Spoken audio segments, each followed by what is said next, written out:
काबा, मक्का, Makkeshwar Mahadev, Saudi अरब, शिवलिंग, ये सारे ऐसे शब्द हैं जो भारत के अंदर एक रहस्य का वातावरण बनाए हुए हैं। हालांकि अधिकतर हिंदू यह मानते हैं कि काबा में शिवलिंग है, वहां मक्केश्वर महादेव का मंदिर हुआ करता था। लेकिन क्या यह बात पूरी तरह से सच है या सिर्फ अफवाह है? क्या वाकई मक्का में भगवान शिव का मंदिर हुआ करता था? यदि ऐसा है तो इसके प्रमाण अभी तक हमारे सामने क्यों नहीं आए? कहीं ऐसा तो नहीं कि हम सिर्फ अपने मन की संतुष्टि के लिए सिर्फ बनी बनाई बातें करते हैं? क्या यह संभव है कि सऊदी अरब जैसे देशों में, जहां कहा जाता है कि हिंदुओं का कभी नामो निशान नहीं रहा, वहां कैसे मक्केश्वर महादेव का मंदिर हो सकता है? ये पूरी तरह से ढोंग और मनगढ़ंत बातें, ये मैं नहीं कह रहा। ये बातें अक्सर भारत में कट्टरपंथी लोगों द्वारा कही जाती है। लेकिन क्या वाकई ऐसा रहा है? क्या वाकई कभी सऊदी अरब में हिंदू थे ही नहीं? क्या वाकई काबा में कोई शिवलिंग है? और अगर है तो इसके प्रमाण क्या हैं? ऐसे प्रमाण जो ठोस प्रमाण हो, ऐसे प्रमाण जिसे लोग मानने पर मजबूर हो जाए, ऐसे प्रमाण जो आपने अभी तक किसी और वीडियो में नहीं देखे होंगे। आज की इस वीडियो में हम जो चीजें इंक्लूड करने वाले हैं, यकीन मानिए वह आपको भी हिला कर रख देंगी। आज के इस वीडियो में मैं आपको बताऊंगा किस तरह एक प्रतिष्ठित पाकिस्तानी मौलाना ने बाकायदा रिसर्च के साथ यह साबित किया है कि सऊदी अरब में जो मुस्लिम आज हज करने जाते हैं, जिस काले पत्थर को वह पूजते हैं, वह शिवलिंग ही है। उसका वीडियो आपको दिखाऊंगा, वो भी तथ्यों के साथ। तो आखिर कौन है वह पाकिस्तानी मौलाना? यह भी बताएंगे कि आखिर काबा से जुड़े कुछ ऐतिहासिक दस्तावेज सामने आए हैं जिन्होंने पूरी दुनिया को हिला कर रख दिया है। क्या है काबा में जिंदा शिवलिंग का रहस्य, या फिर हैं सिर्फ मनगढ़ंत बातें? इसके अलावा जिस जगह पर 3 मजहबों का द्वंद्व युद्ध चल रहा है, वह यरूशलेम क्या हिंदुओं की पूजा स्थली थी? आखिर यरूशलेम में ऐसे कौन से हिंदू प्रमाण मिले जिसने इजराइल सहित सऊदी अरब को भी हैरान करके रख दिया? क्या है भगवान श्री कृष्ण का यरूशलेम से संबंध? ये भी आज हम आपको तथ्यों के साथ बताने वाले हैं। आज का यह वीडियो हो सकता है काफी बड़ा हो जाए, लेकिन उम्मीद करते हैं यह वीडियो आप अंत तक अवश्य देखेंगे ताकि आपको काबा, मक्का, शिवलिंग और यरूशलेम में हिंदू प्रमाणों से जुड़ी सारी जानकारी प्राप्त हो सके। तो चलिए शुरू करते हैं आज का वीडियो। स्वागत है आपका द साइंटिफिक हिंदू पर और मैं हूं आपके साथ आपका दोस्त धीरेन्द्र। तो चलिए सबसे पहले जानते हैं काबा में ऐसे कौन से ऐतिहासिक दस्तावेज मिले जिसने पूरी दुनिया को हिलाकर रख दिया। अभी कुछ समय पहले इस्लाम के गढ़ सऊदी अरब की राजधानी रियाद में हुई खुदाई में 8000 साल पुराना मंदिर और यज्ञ वेदी मिली। इसके अलावा यहाँ ऐसे अवशेष भी मिले जिन पर देवी देवताओं के चित्र उकेरे गए थे। यह जानकारी सामने आने के बाद यह तो कंफर्म हो ही गया कि सऊदी अरब का मूर्ति पूजा से पुराना रिश्ता रहा है। खैर, सबसे पहले आप यह वीडियो देखिए जो कि प्रसिद्ध गणितज्ञ और विद्वान तथा शंकराचार्य स्वामी निश्चलानंद सरस्वती जी का है, जिन्होंने वेद और शास्त्रों के अध्ययन करने के पश्चात मक्का पर ये बोला है। शिव पुराण पर एक विशेषांक है गीता प्रेस से प्रकाशित, उसमें जम्मूकेश्वर मक्केश्वर महादेव का वर्णन है और विधर्मियों के हाथ में वह है। वहाँ के पुजारी जैसे वैद्यनाथ धाम आदि में पुजारी का वेश होता है, उसी वेश में होते हैं, लेकिन होते मुसलमान, लेकिन वेशभूषा जैसा होना चाहिए ब्राह्मणों का वैसा ही होता है। तो उनके नियंत्रण में आजकल है जम्मूकेश्वर और कौन मक्केश्वर। स्वामी निश्चलानंद सरस्वती जी ने इस वीडियो में जो भी कहा उसका एक एक शब्द सत्य है और हर बात उन्होंने प्रमाणों के आधार पर ही बोली। इसके बाद हमने जब और रिसर्च की तो हमें काफी खोजबीन के बाद ये मिला। अगर आपको ये श्रीयंत्र लग रहा है तो जरा रुकिए, ये कोई श्रीयंत्र नहीं है बल्कि काबा का पुराना नक्शा है। यानी काबा का निर्माण वैदिक अष्टकोणीय आकार में किया गया था। और सबसे हैरानी की बात यह है, ऐसा नक्शा काबा के अलावा दुनिया में किसी भी इस्लामिक स्ट्रक्चर में देखने को नहीं मिलता। यहाँ आप देख सकते हैं कि वैदिक अष्टकोणीय आकार में, जिसमें एक चतुर्भुज के ऊपर दूसरे चतुर्भुज को बिठाकर फिर बीच में मंदिर स्थापित किया गया था। यह वही जगह है जहाँ 360 मूर्तियां स्थापित थीं, जिसका जिक्र इस्लामी इतिहास की पुस्तकों में भरा पड़ा है। इन 360 मूर्तियों के बारे में विस्तृत जिक्र हमें किताब अल असनम में मिलता है। और जिसने भी इस्लाम के उदय का थोड़ा सा भी इतिहास पढ़ा है उसे पता होगा कि इस्लाम के उदय के साथ ही इन 360 मूर्तियों का जिक्र हर जगह आता है, जिनको इस्लाम के उदय के साथ ही ध्वस्त करा दिया गया। इंसाइक्लोपीडिया ब्रिटेनिका के अनुसार काबा में 360 मूर्तियां थी। आखिर यहाँ इतनी मूर्तियां क्यों थी?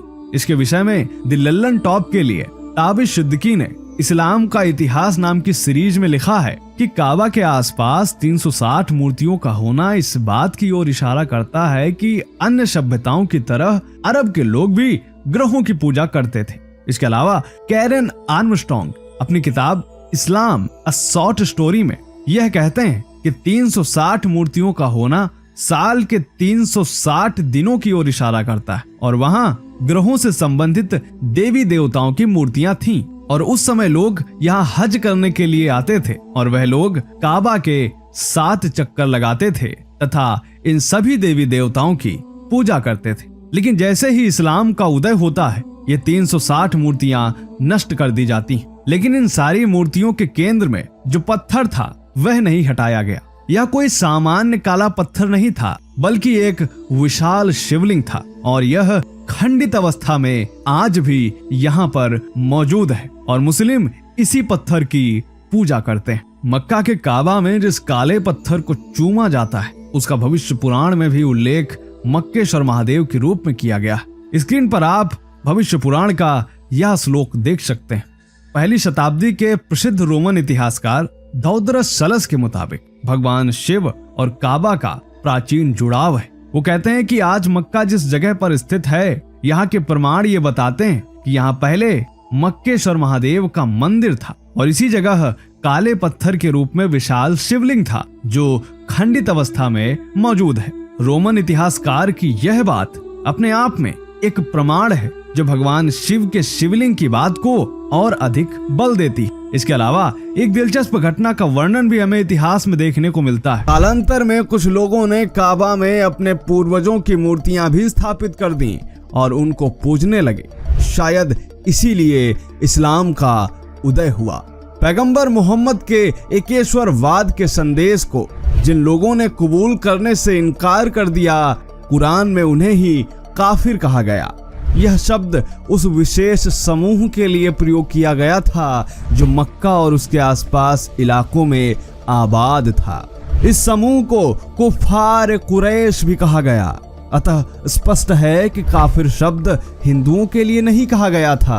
काफिर समूह के अलावा कुरान में अन्य 3 धर्मों के नाम भी दर्ज हैं, जिनमें से एक धर्म नसारा यानी ईसाई, दूसरा यहूदी और तीसरा साबाइन बताया गया है। परंतु मुस्लिम उलेमाओं ने काफी लंबे समय तक यह जानने की कोशिश नहीं की कि साबाइन किस समूह को कहा गया है। अधिकतर लोग यही कहते रहे कि तारों और नक्षत्रों पर विश्वास रखने वालों के लिए साबाइन कहा गया है। लेकिन पिछली सदी में कुछ मुस्लिम उलेमाओं ने साबाइन शब्द की व्याख्या की और कहा कि साबाइन नाम से जिस धर्म समूह को संबोधित किया गया है वह और कुछ नहीं बल्कि सनातन धर्म ही है। जिस तरह कुरान में ईसाइयों को ईसाई के बजाय नसारा नाम से संबोधित किया गया है, उसी तरह सनातन धर्मियों को साबाइन कहकर संबोधित किया गया है। मुस्लिम मौलाना प्रायः यह कहते हैं कि जो इस्लाम को नहीं मानते वह सब जहन्नुम में जाएंगे, जबकि कुरान में सूरह बकरा की 62वीं आयत में अल्लाह ने वादा किया है कि बेशक जो लोग मोमिन हैं, जो यहूदी हैं, जो नसारा हैं और जो साबाइन हैं, इन सब में से जो अल्लाह पर आखिरी दिन यानी प्रलय पर यकीन मानेंगे, पुण्य के काम करेंगे, उनके लिए उनके रब के पास अज्र है, पुरस्कार है। न उन पर भय छाएगा और न ही वह दुखी होंगे। इस आयत से स्पष्ट है कि ईश्वर यानी अल्लाह उन सबको पुरस्कृत करने का वादा कर रहे हैं जो ईश्वर के होने और प्रलय आने पर विश्वास रखते हैं। पुण्य कर्म करने वाले, फिर चाहे वह यहूदी हो, ईसाई हो, मुसलमान हो या फिर सबाइन यानी सनातन धर्मी।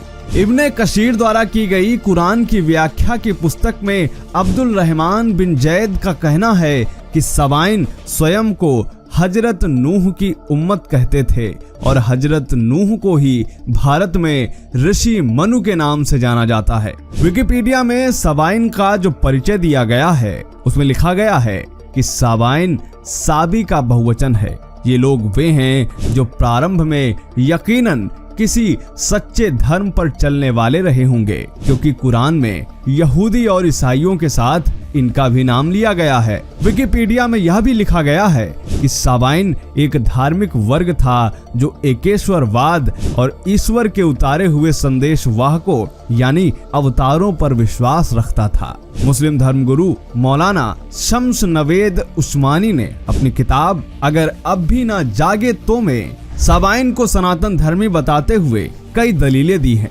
कुरान इस बात की भी गवाही देती है कि ईश्वर ने संसार में 1,24,000 पैगंबर धरती पर भेजे और मोहम्मद सबसे अंतिम पैगंबर है। इसलिए कुछ उलेमा यह भी कहते हैं कि शायद रामचंद्र जी, कृष्ण जी और गौतम बुद्ध भी पैगंबर रहे हों, इसलिए उनका भी सम्मान किया जाना चाहिए। किंतु मुस्लिम यह भी बात नहीं मानते। ये कट्टरपंथी हिंदुओं पर यह आरोप मढ़ते हैं कि वह मूर्ति पूजक हैं, इसलिए वह काफिर है, जबकि प्रत्येक मुसलमान जो हज करने जाता है वह भी एक मूर्ति पूजक है, क्योंकि मूर्ति का मतलब है ईश्वर का प्रतीक और संगे अस्वद भी एक प्राचीन शिवलिंग है, अर्थात ईश्वर का प्रतीक है। इसके अलावा तमाम मुसलमान अपने मकान या दुकान में काबा का चित्र रखते हैं, उस पर अगरबत्ती लगाते हैं, यह भी तो एक मूर्ति पूजा ही है। धर्म हमेशा अभय दान देता है, सुख समृद्धि और शांति देता है, जबकि अधर्म विनाश की ओर ले जाता है, डराता है, कलह पैदा करता है।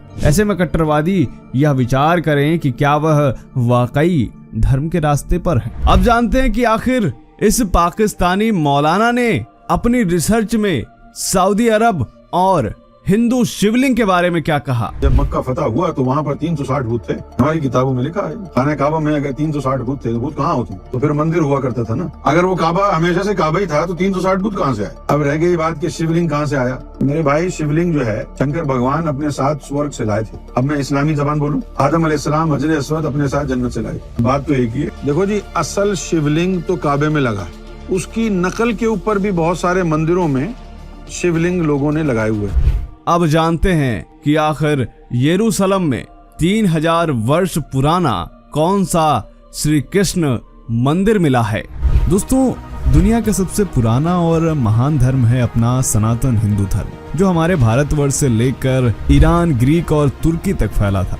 और इसमें सबसे महत्वपूर्ण है महाभारत, जो हमारे हिंदू धर्म का पवित्र ग्रंथ है और भगवान श्री कृष्ण से इसका सीधा संबंध है। दोस्तों, अगर हम इतिहास के पन्नों में जाते हैं तो हमें कुछ ऐसा पता चलता है जो वाकई सबको हिला कर रख देने वाला है, क्योंकि यहूदी धर्म का इतिहास करीब 3000 ईसा पूर्व का माना जाता है। प्रमाणों में यह उल्लेख मिलता है कि आज से करीब 3000 ईसा पूर्व ही महाभारत युद्ध की समाप्ति के बाद गांधारी के श्राप के चलते जो यदुवंशी थे उनके बीच प्रभास क्षेत्र में एक युद्ध होता है और उस समय तमाम यदुवंशी द्वारिका छोड़कर समुद्र के रास्ते पश्चिम की ओर भाग जाते हैं और वो उस समय के शाम, जो कि आज सीरिया है, अरब, मिस्र होते हुए फिलिस्तीन और इजराइल पहुंचते हैं।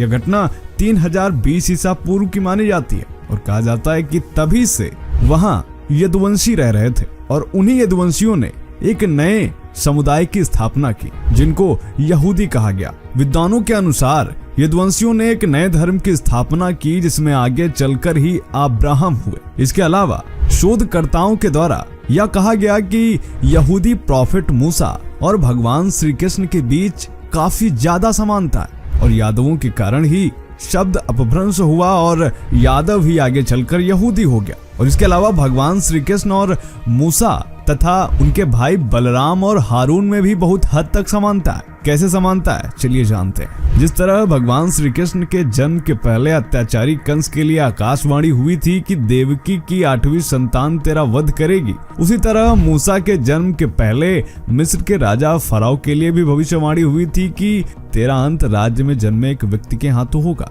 जो जन्म ले चुका है। और ये बातें मैं हवाई नहीं कह रहा, बल्कि यहूदी इतिहास में ऐसा वर्णन है। दूसरे पॉइंट पर आते हैं। जब आकाशवाणी सुनने के बाद कंस ने 8वीं संतान के उत्पन्न होकर गायब होने के बाद यह आदेश दे दिया था कि राज्य के सभी बच्चों को मरवा दिया जाए, ठीक उसी तरह मिस्र के राजा ने भी राज्य के सभी बच्चों को मरवाने का हुक्म दे दिया था जो 1 साल के कम के थे। जैसे श्री कृष्ण को उनके पिता ने एक सुपड़े में रखकर नदी के पार नंद के यहाँ छोड़ दिया था, उसी तरह मूसा की माता ने मूसा को एक टोकरी में नदी में छोड़ दिया था। कुछ समय बाद मिस्र की रानी ने जब उस टोकरी को देखा तो उसमें से बच्चे को निकालकर उसका पालन पोषण किया। इस तरह श्री कृष्ण और प्रॉफेट मूसा दोनों को ही दूसरी माँ ने पाला। जिस तरह श्री कृष्ण के बड़े भाई बलराम थे, लेकिन प्रसिद्धि श्री कृष्ण की ही थी, उसी तरह मूसा के भी बड़े भाई हारून थे, लेकिन प्रसिद्धि प्रॉफेट मूसा को ही मिली। जिस तरह भगवान श्री कृष्ण के मुख से गीता की वाणी प्रकट हुई तो प्रॉफेट मूसा के मुख से यहूदी धर्म के 10 नियम निकले।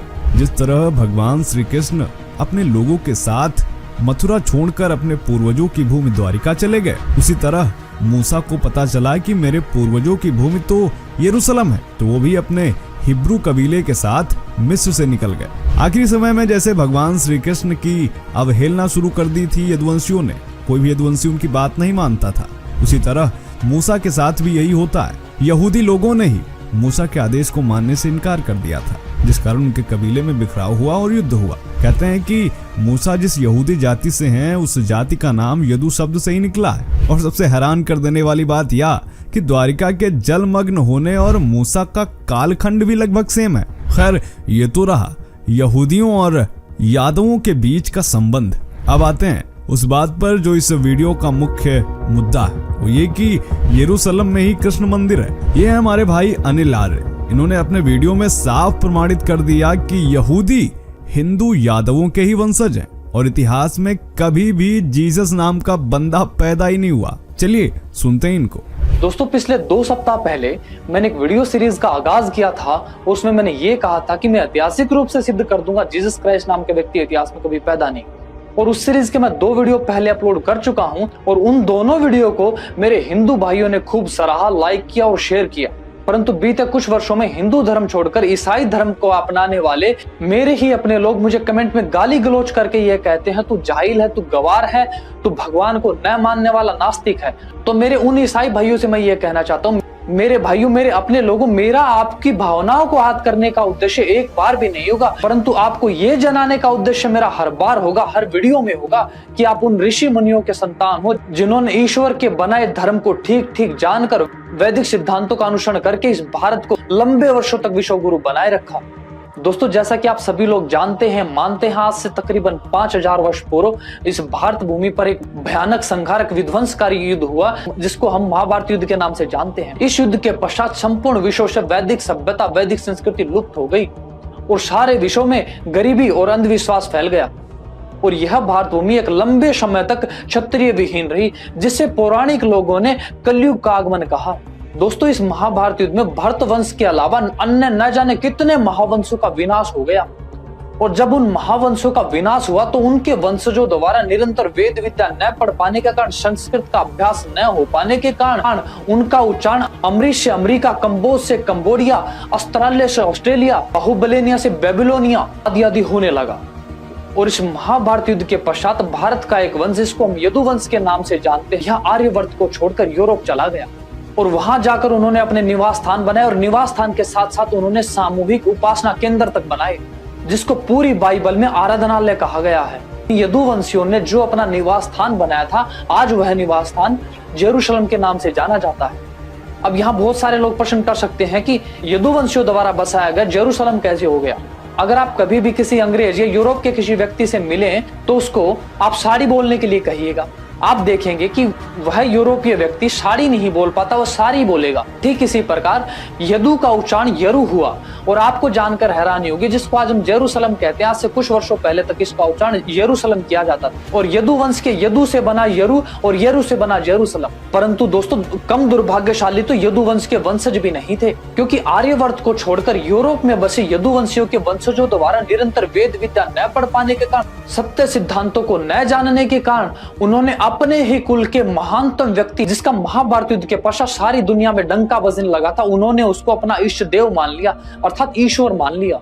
और आज इजराइल में जो जेरूशलम का मंदिर है वो जेरूशलम का न होकर यरूशलम का मंदिर है। और अगर आप यरूशलम का मूल अर्थ जानना चाहते हैं तो हमें इसका संधि विच्छेद करना होगा। अगर आप संधि विच्छेद करते हैं तो पाते हैं येरू प्लस इस प्लस अल्यम, अर्थात यदुवंशियों के ईश्वर का घर। और अब उन यदुवंशियों के द्वारा वेद विद्या और सत्य सिद्धांतों को न जानने के कारण उनका ईश्वर साकार रूप में श्री कृष्ण का जन्म ले चुका था और यूरोप में कृष्ण का उच्चारण कृष्ण न होकर क्रिस्त किया गया।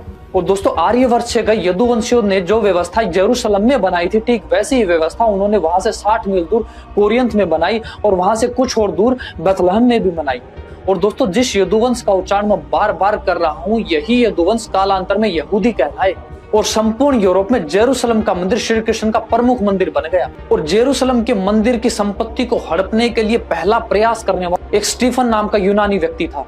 और यह स्टीफन ही वह व्यक्ति था जिसने यीशु क्रिस्ट का उच्चारण जीसस क्राइस्ट किया। परंतु यहूदियों की कठोर दंड प्रणाली के सामने वह स्टीफन लंबे समय तक नहीं टिक सका और उसको मृत्यु दंड दे दिया गया। और यदुवंश से रूपांतरण हुए यहूदियों को यह बात बताने वाला कि तुम्हारा धर्म अलग है, तुम अलग मान्यताओं वाले लोग हो, इस काम को करने वाले सबसे प्रथम व्यक्ति थे अब्राहम। पर दोस्तों अगर हम अब्राहम की जीवनी को पढ़ने का प्रयास करते हैं तो हम पाते हैं कि अब्राहम के पिताजी तो मूर्ति व्यापारी थे। और अब यहाँ हमें ज्यादा सोचने समझने में समय नहीं लगेगा कि उस समय अब्राहम के पिताजी जो मूर्तियों के व्यापारी थे वह किसकी मूर्तियों के व्यापारी थे? अब्राहम के पिताजी श्री कृष्ण की मूर्तियों के ही व्यापारी थे। इन्होंने जो रिसर्च की है उसके सबूत भी इन्होंने दिए हुए हैं। इन्होंने बताया कि ऐसा वर्णन मिलता है कि यदुवंशियों ने जिस स्थान को अपना निवास स्थान बनाया उसको आज यरूशलेम कहा जाता है। उम्मीद करते हैं यह वीडियो आपको पसंद आया होगा। कैसा लगा आज का यह वीडियो कमेंट जरूर करें। मिलते हैं आपसे अगले वीडियो में, तब तक के लिए जय हिंद, जय भारत, वंदे मातरम।